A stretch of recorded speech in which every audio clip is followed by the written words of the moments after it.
बिना स्लीपर के, बिना चप्पल के हैं। तो बिहार इज़ बेसिकली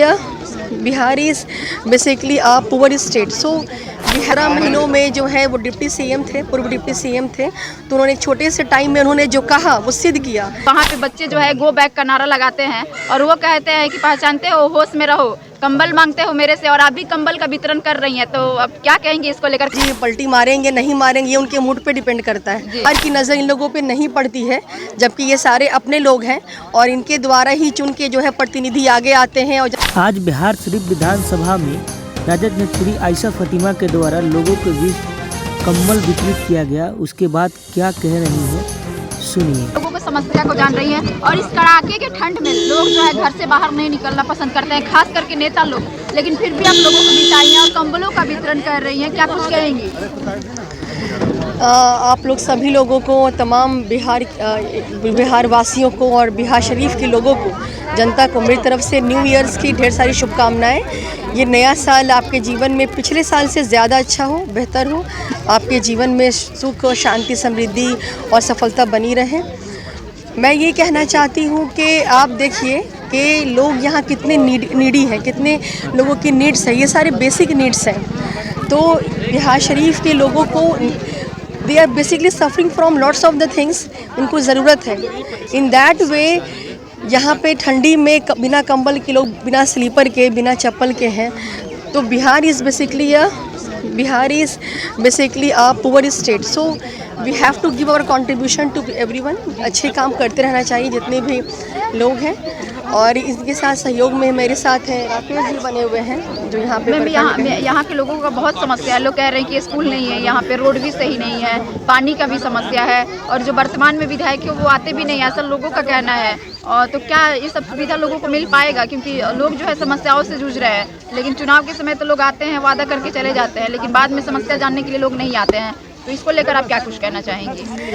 यही हमारे जो लीडर हैं माननीय तेजस्वी जी, जब उनको बहुत छोटा सा एक समय मिला था और वो 17 महीनों में जो है वो डिप्टी सीएम थे, पूर्व डिप्टी सीएम थे, तो उन्होंने एक छोटे से टाइम में उन्होंने जो कहा वो सिद्ध किया। बिहार में लोगों को 5 लाख लोगों को उन्होंने नौकरी दी, प्रोवाइड कराई। और अगर वो लंबे समय तक रहेंगे तो आप सोचिए कि बिहार की स्थिति कहाँ से कहाँ चली जाएगी। जो जितने भी यहाँ पे लोगों की डिमांड्स हैं, लोग मुझसे मिले, उन्होंने अपनी डिमांड्स रखा, अपने नीड्स बताए।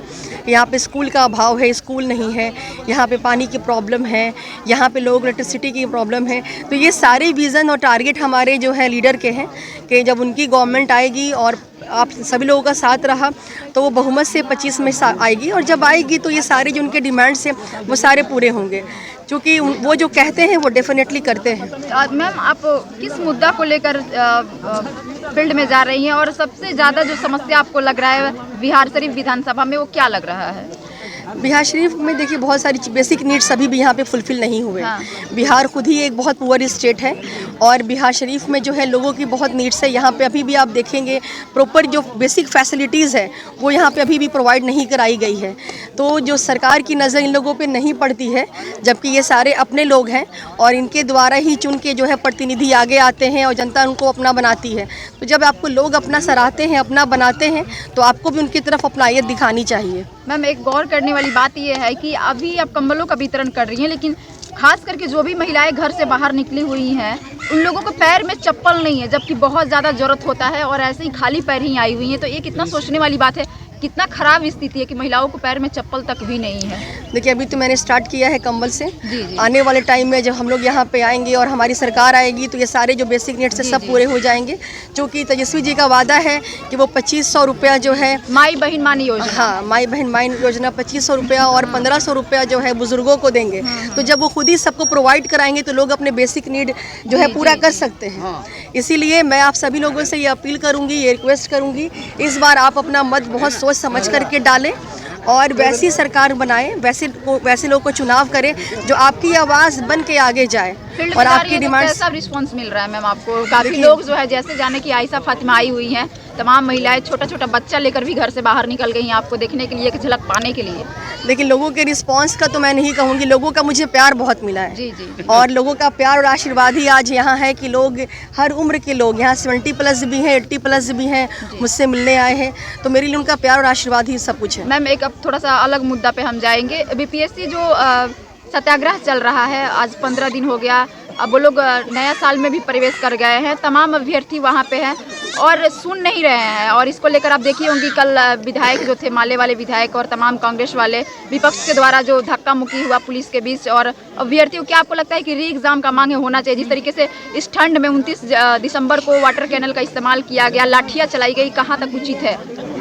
बीपीएससी हो या यूपीएससी हो या कोई भी कंपटीशन एग्जाम होता है, जो लोग उसमें मेहनत करते हैं उनके जीवन का वो लक्ष्य होता है। लोग इतना पढ़ के मेहनत करके एग्जाम क्वालिफाई करते हैं, तो जो पढ़ने वाले स्टूडेंट्स हैं उनके साथ ये नाइंसाफ़ी है। हाँ। उनके लिए ये बुरी तरह से ये गलत है। तो अगर री एग्ज़ाम होना चाहिए डेफिनेटली, क्योंकि री एग्ज़ाम होने से जो लोगों के मन में संकोच है कि हाँ मेरा नहीं हुआ या फिर जो है मेरे साथ नाइंसाफ़ी हुआ, वो संकोच ख़त्म हो जाएगा। और पता नहीं क्यों पेपर लीक हो जाता है और यहाँ पे जो है इतनी टाइट सिक्योरिटी रहती है, उसके बाद भी इस तरह की चीज़ें होती हैं। तो इसके लिए सरकार को गौर करना चाहिए। आपके नेताजी का लगातार समर्थन मिल रहा है और वो भी कह रहे हैं कि री एग्ज़ाम होना ही चाहिए। अगर मेरे नेताजी अभी होते जी और सरकार हमारी होती तो री एग्ज़ाम कब का हो भी चुका होता। जी, ये बड़ी बात कह रही है मैम। बिल्कुल, मुझे पता है ना अपने नेताजी का कि जो वो कहते हैं वो डेफिनेटली करते हैं। उन्होंने करके दिखाया है। एक छोटे से टाइम के समय अंतराल में उन्होंने 10-5 लाख लोगों को नौकरी दी है। तो आप देखिए जब 17 महीनों में उन्होंने 5 लाख को नौकरी दे दी, तो जब 5 साल रहेंगे तो फिर बिहार की स्थिति क्या होगी? सत्ता परिवर्तन की भी बात हो रही है। हो सकता है कि नीतीश कुमार जी पलटी मारे और आपके पार्टी में आ जाएं, तो फिर बच्चे आप ही को पकड़ेंगे। अभी बड़ी बात बोली है कि अगर मेरा सरकार रहता तो मैं इन सारी चीज़ों का तो नहीं मुझे आइडिया है। हाँ। क्योंकि माननीय सीएम जी पलटी मारेंगे नहीं मारेंगे ये उनके मूड पे डिपेंड करता है। उस बारे में तो मैं नहीं कह पाऊंगी आपसे। लेकिन हाँ, मुझे अपने नेता का पता है कि वो बहुत यूथ है और वो जनता की आवाज़ है। जनता के प्रति उनके मन में बहुत स्नेह है, प्यार है। मैम मेरा लास्ट क्वेश्चन है, बच्चे कमेंट कर रहे हैं कि री एग्ज़ाम के बारे में पूछिए। जिस तरीके से लाठियाँ चलाई गई, वाटर कैनल का इस्तेमाल करके, एक तरीके से कहा गया कि भीगा कर मारा गया, और महिलाओं को जिस तरीके से जो छात्रा थी उन लोगों को जेंट्स पुलिस के द्वारा उठाकर लेकर जाया जा रहा था, उसको लेकर क्या कुछ कहना चाहेंगी मैम? सबसे पहले तो आपको मैं ये कहूँगी कि स्टूडेंट जो है वो आने वाले समय में पिलर है। स्टूडेंट है तो ही जो है कंट्री का डेवलपमेंट होता है और स्टेट एक डेवलप करके आगे बढ़ते हैं, स्टेट की ग्रोथ होती है। तो ये स्टूडेंट के साथ बहुत गलत हो रहा है और इस पे सरकार को गौर करना चाहिए। उनके साथ लाठी क्या, उनको तो प्यार से बैठ के चाहिए था कि सरकार को कि उनके डिमांड को सुने, उनके डिमांड पे जो है उनकी आवाज़ को पूरी की जाए, उनके मान को जो है जो उनकी चीज़ें जायज़ हैं उस पर उनको करना चाहिए था काम, और दोबारा एग्जाम होना चाहिए। प्रशांत किशोर जी जिस तरीके से अभ्यर्थियों को लेकर गए सत्याग्रह से गांधी मैदान और बोले थे कि पहली लाठी चलेगी तो हम खाएंगे, लेकिन जब लाठियाँ चली तो प्रशांत किशोर जी नजर नहीं आए, तो बच्चे में काफ़ी आक्रोश था। उसके बाद से 2:30 बजे रात को जाते हैं प्रशांत किशोर जी और वहाँ पे बच्चे जो है गो बैक का नारा लगाते हैं और वो कहते हैं कि पहचानते हो, होश में रहो, कंबल मांगते हो मेरे से, और आप भी कंबल का वितरण कर रही हैं। तो अब क्या कहेंगे इसको लेकर, क्योंकि कंबल पर भी जो बहुत विवाद छिड़ा हुआ है बिहार के राजनीतिक में, क्या कहेंगी? देखिए कभी भी किसी को भी बहुत बड़ी बड़ी बातें नहीं कहनी चाहिए, बड़े बड़े वादे नहीं करनी चाहिए। जितना आप कर सके, जितना आपकी क्षमता है उतना ही कहनी चाहिए। इसलिए मैं बहुत बड़ी बातें कभी नहीं करती। आपने पहले भी मेरा इंटरव्यू लिया है तो मैंने बस वही कहा है जो सही है और सच है। क्योंकि मैं बहुत सारी बड़ी बातें करके इनके बीच से चली जाऊं, बाद में इनके मन में जो है वो उम्मीद जाग जाए, और किसी की उम्मीद जगा के तोड़ना बहुत गलत है। तो आप सुने आयशा फातिमा ने कम्बल वितरण करने के बाद क्या कुछ कह रहे थे। बाकी कैसा लगा एक बार शेयर जरूर कीजिए।